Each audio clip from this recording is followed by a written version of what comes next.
So the Super 12 stage has come down to the Super 3 matches now, so to say, on a Super Sunday. Okay, that's all we have with the superlatives about the group stages of this World Cup. But well, it has just been that kind of tournament so far. Well, if you just want a recap of what I'm talking about, well, the Group 2 of this T20 World Cup is beautifully poised going into the final day. India, South Africa, Pakistan, Bangladesh, technically all teams in contention to make it to the semi final. Who will go through? What will happen? Well, we'll certainly discuss what will happen. Who will go through, we'll know only on Sunday. Because, well, the two gents who are with us today, Sandip G and Rahul Pandey, they can do a lot of things, but crystal ball gazing में थोड़ा सा हम अब तक पीछे हैं. Welcome to Game Time with me, Mihir Vasavda. And guys, before we talk about all the permutation combinations and everything, just a couple of words about Pakistan and Shadab because we are recording soon after the Pakistan South Africa match. And what an innings, yeah! What brilliant, dramatic knock A by Shadab. Of course, Iftikhar was also there, but Shadab just blew my mind. And then with the ball as well, it was funny because the commentators were saying it was raining and whether he'll be able to grip it. And in he came with the first ball. He got, I think it was Makram. I don't know who it was. I don't remember. But quite extraordinary, yeah. Yeah, absolutely, man. I mean, today Pakistan's body language itself was different. I mean, they came very determined. I mean, it started with Harris. I mean, he actually batted beautifully. Those 28 runs he scored had some fantastic shots. There was his flick six of Rabada, and then he pulled him as well. I mean, those were fantastic shots. I mean, Pakistan came with purpose, and then in the bowling as usual. I mean, it was expected. Like all these guys are terrific guys. You know, like Afridi also bowled his best today. Maybe Harris Rauf. Apart from Harris Rauf, I mean, everybody quite literally chipped in. Rahul यार Pakistan team हमेशा mercurial तो रही है but this tournament they've just swung from one extreme to another and against South Africa we saw a very good side of theirs. Didn't look like that the way they started the match, but unfortunately for them it just looks like they've kind of woken up pretty late in the tournament, haven't they? It's true, yeah, Amir. I think Shoaib Akhtar comes to it. He also said this during the match that you never know which Pakistan shows up. And that's been the case in ICC tournaments for some time. Even though it wasn't at last year's World Cup, they were comprehensive in the group stage, in the Super 12 stage, that is, won all of 5 of their games and were much the better side in the semi-final before that final bit of finish from Matthew Wade that took Australia across the line. This time around, I think that defeat to India was a big psychological blow of sorts because they were also the better team in that match for quite a few overs. And I think this particular match, they needed a win like this, right? Pakistan going into this tournament had a batting lineup that was pretty deep. And someone like Shadab, they have used him as a floater as well. I think they used him as a floater in the New Zealand tri-series. And given their performance in that tri-series, it did seem like they had all their preparation rounded up. They had a 7-match T20I series against England, another fine team going into the World Cup. But I think, that early defeat didn't help. Right now, though, it does help that they have a net run rate which is better than India's. And it does help that this win would sort of remove the question marks that were there around the balance of the team more so. Because, a lot of experts in Pakistan were talking about certain players not being in the team. But I think at the end of the day, they have been one of the more balanced sides going into the World Cup. It's just that those couple of moments in this fixture, which is so volatile, can end up in defeat, which has been the case for Pakistan. They've lost quite a few points and right now find themselves at a place where they need to depend on other teams' result in order to progress. Right. Just before we go into the scenarios, you mentioned Shoaib Akhtar. It also reminds me of this former Pakistan hockey coach, Shehnaz Sheikh. And I think it was before the Champions Trophy in Bhubaneswar, where he basically summed up Pakistan sport in general. His line was either we demolish others, either we destroy others, or we destroy ourselves. And as coach, I can never say कौन सी team उस दिन मैदान पे उतरेगी. So I think that's true for Pakistan cricket as much as it was for Pakistan hockey. But well, Rahul mentioned that their fate is no longer in their hands. That's because heading into the final round of fixtures on Sunday, India sit pretty on top of Group 2 with 6 points. They have a net run rate of plus 0.730. South Africa are second with 5 points with a net run rate of plus 1.441. Pakistan are with 4 points with a net run rate of plus 1.117. And Bangladesh are with 4 points as well with a net run rate of minus 1.276, minus 2 point. No, not that bad, Bangladesh.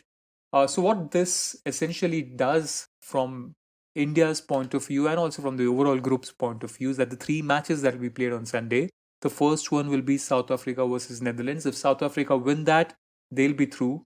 Then we'll be down to Pakistan versus Bangladesh. Now, if Netherlands, but for some reason or somehow they manage to stage a massive upset by beating South Africa, or if rain plays havoc in that match, then the Pakistan Bangladesh match gets a bit tasty.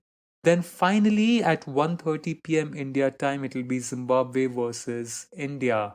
I mean, for India, it's good in a way because by the time this match begins, they'll be clear of what needs to be done. I mean, if you're talking about permutation and combination, then it's crazier in the first group. A lot of it will be sorted out by the time this podcast hits your apps. But one match that will decide perhaps who India could play in the semi-finals will be Sri Lanka and England, the match between Sri Lanka and England on Saturday afternoon at 1:30. Lots of permutations, combinations, like we mentioned, guys. We won't really get into the semi-final, who will India play, wala math and all the usual boring, say, predictions on that front. But anyone India faces, I think it'll be fair to say, right, Sandeep, that India in some aspects have kind of already exceeded expectations. At least for me, I mean, I really didn't expect the team to go, this far. I mean, this far in the sense ki with such grace, I say, because the way the bowlers have handled the pressure. We were talking pre-World Cup about Jasprit Bumrah being not there. And in his absence, Arshdeep has very beautifully handled the responsibility.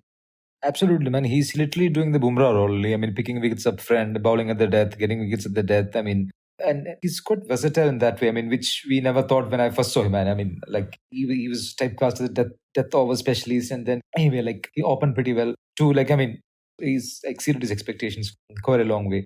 I mean, in such a short career, like I mean, see, he made his debut a few months ago, like, and then after all this flack he received after the Pakistan game, and to come back from that and to show this kind of performance in a World Cup in crunch games, I mean, it's that speaks of that cricketers. I mean, his not just his skills, but his fortitude, his steeliness. Bhuvaneshwar also has bowled pretty well. I mean, they were coming into the tournament, there were a little bit doubts about Bhuvaneshwar's ability to sustain the bowling throughout a tournament, but he's also bowled pretty well. So Hardik Pandey also we should mention, like he's sort of gone under the radar, but he's picked crucial wickets. Yesterday also two wickets in an over against Pakistan. Also he bowled well. So I mean, you take out Jasprit Bumrah from this attack. I mean, this attack actually loses quite a bit of a sting, but these guys have ensured that they are still quite deceptive and penetrative. And on their day, they could restrict most bowling units. Like I mean, we may not have guys like Rabada, Nokia, or Shaheen Shah Afridi and Haris Rauf, but with what they have, they're doing an exceptional job. Absolutely, and it's very interesting. You started with Arshdeep and the role he has played in the team, taking over Bumrah's responsibilities. It's also fascinating how some of Pakistani legends, some of the pacers we grudgingly admired as our young days, Sandeep. Well, we can't really call ourselves that young anymore, I guess. Yeah, absolutely no, man. But folks like Wasim Akram, Waqar Yunus, I'm sure you also pretty much grew up admiring them. I certainly did. And then to hear those guys really talking about an Indian pacer, something really fulfilling about that. I was watching this news show that Wasim, Waqar, Misbah-ul-Haq, Shoaib Malik were all a part of, and they were literally gushing over Arshdeep's abilities, his Yorkers, his ability to swing the ball both ways. the same things I think that we used to really admire Wasim and Waqar for. That's certainly very satisfying, isn't it? Absolutely, absolutely, man. I mean, remember, and especially considering the attack that we had in the 90s. I mean, no, No disrespect. yeah, no disrespect to Venkatesh Prasad and co, but still, yeah, I mean, we used to really envy them more than anything else. Like you, and there were guys like who never really made it. Also, guys like Shabir Ahmed, Mohammad Sami. I mean, they were not playing. They were not getting games in. There was a guy called Fazil Mahmood also who bowled brilliantly in one of those test matches against India. So these guys were not getting too many games, and yet we were still playing with Venkatesh Prasad and Ajit Agarkar and Debashish Mohanty. Oh my God. All good bowlers in certain conditions. Venki Prasad was very good when bowling in England, and he had a couple of pretty good test matches in Australia also, but not just the Jasprit Bumrah class or even Mohammad Shami class. So to see these guys gushing about Bumrah, Mohammad Shami, and now Arshdeep Singh, I mean, it really gives a lot of joy, personal joy also. Yeah, I mean, you mentioned all those players, I mean, one of the most irritating features for me as a young fan was whenever India used to play Pakistan, in that bowler introduction, it used to always used to be Wasim Akram left arm fast, Waqar Yunus right arm fast, Akib Javed right arm fast. And for India, it would be Venkatesh Prasad right arm medium or right arm medium fast. Yeah. And Medium. Yeah, medium fast. I think only Javagal Srinath was medium fast, but he was actually quite fast. He used to touch late 140s and early 150s, but he used to be medium fast. I mean, the rest of them are like medium. Robin Singh was right arm medium. Right arm. Oh, that was, I think, the term military medium, which we use quite a lot in Indian domestic cricket. Oh man, that was such a pain to watch as a fan, and to see guys like Arshdeep now with the shoes on the other foot, I guess. But some of the things that Akram said, for example, he was talking about watching Arshdeep first at the Asia Cup, hearing a lot of things about him from the IPL, talking about his slower ones and Yorkers, like I mentioned. It's quite incredible. Shoaib Malik, in fact, Shoaib Malik and Misbah ul Haq also spoke about his mental strength after the way he was chastised for dropping a catch against Pakistan, then to show the mental strength to actually come back, not take it too hard. A lot of young bowlers perhaps would have crumbled under that kind of scrutiny, but Arshdeep did not, and it's pretty amazing, in fact. And also, Sandeep, it kind of gives this genuine left arm bowler that India really wanted, right? Post Zahir, post Irfan. I mean, fills a big void if Arshdeep sticks to this. Absolutely, man. There was a time when there was actually left arm seamer boom in India. Like you see Zahir Khan, Ashish Nehra, Irfan Pathan, RP Singh. He had a couple of fabulous test matches. So after that, it suddenly stopped. There was Ashish Nehra stretching his career, very very late wind, which he made good use of. But apart from that, we were actually struggling for left arm seamers. We used to try a few of them, like Barinder Sran, the fast ball left arm military medium fast bowler from Chandigarh. He played in the 2016 tri-series in Australia. And we tried Natarajan also. Unfortunately, he was injured. So a left-arm seamer was what India missed. They finally found a genuine fast bowler in Bumrah. They found a really good one in Mohammad Shami. And then there was Bhubaneswar Kumar and Mohammad Siraj also. So we had all sorts of guys, but all we wanted was a left-arm seamer. Now, this left-arm seamer, not just this white ball format, like red ball also. Arshdeep, if he can crack the test match first class score, that'll be tremendous for Indian cricket. Is there something unique that a left armer brings in? I mean, we talk about batsmen and having a left-handed in the opening or a middle order and the advantages of that. For pacers, what are the inherent advantages? Yeah, the ankles he brings in, man. The sheer ankles he brings in. He can slant the ball away. Just the natural angle. You do nothing with the ball. Even if you do nothing with the ball, there's a ball that's slanting across the right-hander, which is pretty difficult. And if he can manage to shape it a bit, that becomes all the more difficult. And then if you can actually manage to swing it back, that becomes even more difficult. So, and it's always a blind spot for a right-handed batsman. Most of them have sort of side-down kind of stance, and then it's really difficult to actually trace a trajectory at good speed. You can maybe like one bowler bowling in 120, 125 Ks, you can actually have the time to jet the swing and all those stuff. But even 135 Ks, like Arshdeep bowls, it becomes very difficult to face a left-hander, making the ball swing back into the right-hander. And not all left-arm seamers actually have that gift. Sometimes you take it for granted. Like it's not like every left-arm seamer has that ability to take the ball back in. But this guy has, and that's a great gift. It is. And it's also quite wonderful that he can consistently find that Yorker length. He isn't really going a little too short in terms of good length, or he's not over pitching it. Yeah, he's just like Jasprit Bumrah in that aspect, because I mean, like Bumrah, he's quite adapted bowling at different lengths. There are some kind of bowlers who are exceptionally good at hard length bowls, like I mean, Mohammad Shami. I mean, he's probably one of the best in the world when it comes to that sort of length. But once he starts bowling fuller, he doesn't get that much of purchase, and short balls, he tends to overdo that short ball a bit. So, but whereas Bumrah has, like, when he bowls full, when he bowls sort of length, when he bowls short ball, I mean, he's mastered all sort of length. So Arshdeep also has started to show that. I mean, obviously he would need to sustain that. Right. If we move on from Arshdeep, I mean, we can really go on and on about it, and perhaps we will once the World Cup is over. But to the other aspect, Sandeep, and I know you want to talk about Virat, but just before we come to Virat, I wanted to pick your brains on KL Rahul. We have spent a lot of time on this podcast dissecting whatever he's not doing right and things that are not working out for him. But he certainly got a lot of things together in place against Bangladesh, scored a wonderful half century, got the match changing run out. Can we safely say that this is it? This is a turning point for him? His form is back? Or is it too early for that? It could be, man. I mean, more than the 50 runs he scored, it might be that run out that actually will change his morale. I mean, will lift his morale. Like, I mean, these small instances on the field can actually make a lot of difference. Like a great catch, or maybe a great run out like he did yesterday, or just one stroke can change a player's fortune around. Like, you remember Virat Kohli. Virat Kohli, once he started hitting that cover drives pretty well, you know that, okay, he's cracked it.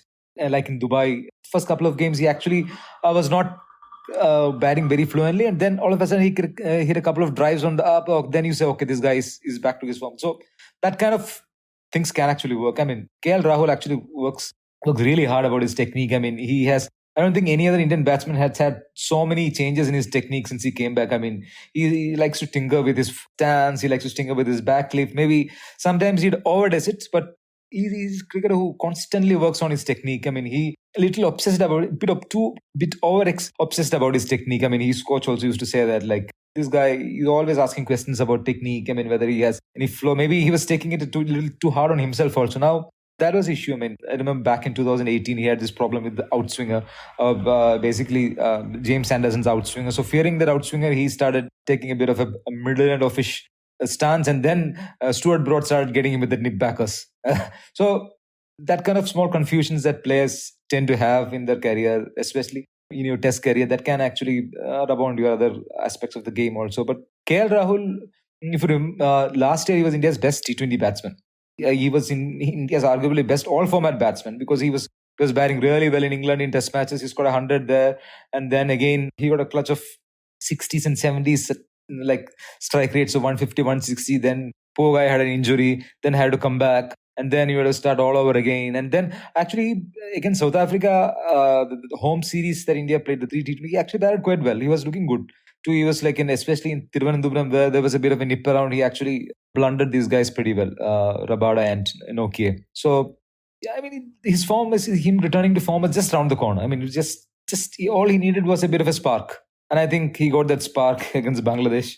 Yeah, he didn't seem really too concerned about his loss of form. But well, while we are at Rahul, if you guys are wondering where our in-house Rahul has disappeared after making an appearance at the start, well, unfortunately, there has been a power cut or power issues at his home, and he hasn't been able to join us after that.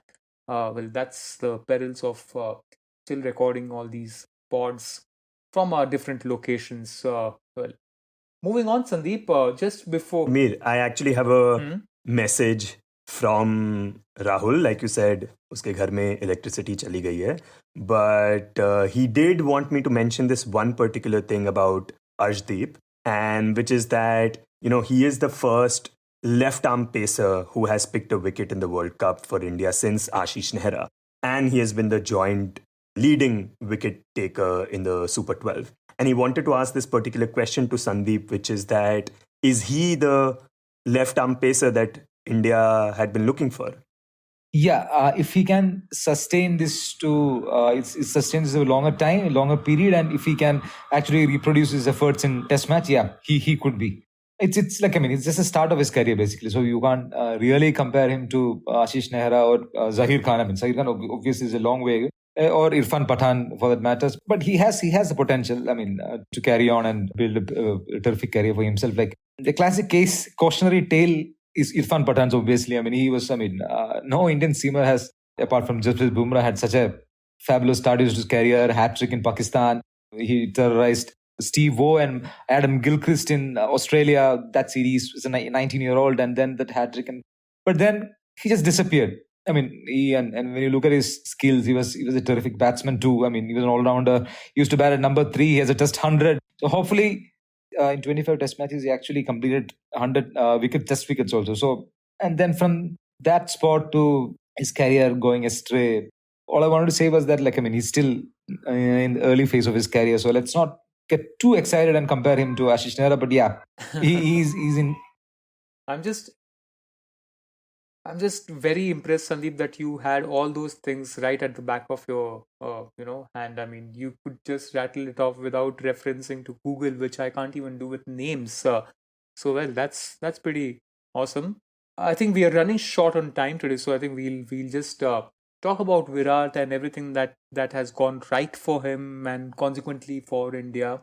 Perhaps in one of those later episodes we do. But Sandeep, just to close today's episode, I said at the top that we really won't get into the predictive features of who India will play in the semi-finals, but well, we have to kind of look forward now, assuming everything falls into place and the script follows. India top the group, beat Zimbabwe, and then they'll be facing either Australia or England. Regardless of who they'll face, either Australia or England, do you see India really hitting the form when it actually matters? We have KL Rahul now firing all his cylinders. Kohli is there, Arshdeep is there. It's just looking set properly. Yeah, I mean, gradually the pieces are falling into place. Unlike perhaps the last World Cup or the one before, where, I mean, 2016 India came as India were projected as the outright contenders. We had everything set, from opening batsmen to middle order, everything was set. And then we had the bowlers, we had Jasprit Bumrah. So, and then to lose the semi-final was sort of an anticlimax. But this time around, we are actually gradually peaking, which is actually good, which can actually be a good sign. So it's not like we are overconfident. It's not like we are underconfident. So it's that middle zone we actually need to be when you are going the knockouts. Right, we'll. Yeah, and I think we just have one more piece to fill in, like that Dinesh Karthik slot. Once that also gets nailed, I mean, it becomes a pretty strong team. Yeah, it'll be interesting to see if the team management is actually looking to give Rishabh Pant some playing time against Zimbabwe. But well, we'll wait and watch how that goes. Shashank, you've already made your guest appearance today. So you've filled in for Rahul quite remarkably, I must say that. I hope Rishabh Pant or Dinesh Karthik, whoever does play for India, they just execute their role to perfection. So anything else that you want to add, Shashank? अपने पास 1 minute 10 seconds है on Zoom, but you followed anything that's happened in the T20 World Cup so far? Just very curious. After you missed the Pakistan match, I've got very low hopes from you. No, man. You should lower your expectations further. I've just been drowning in all kinds of work. And मतलब sports तो क्या, cricket तो क्या, मैं और कुछ भी अपने मन का नहीं कर पा रहा हूँ. So, but I did have one more thing from Rahul's side. He is cursing the electricity and the wedding procession that is passing by his house.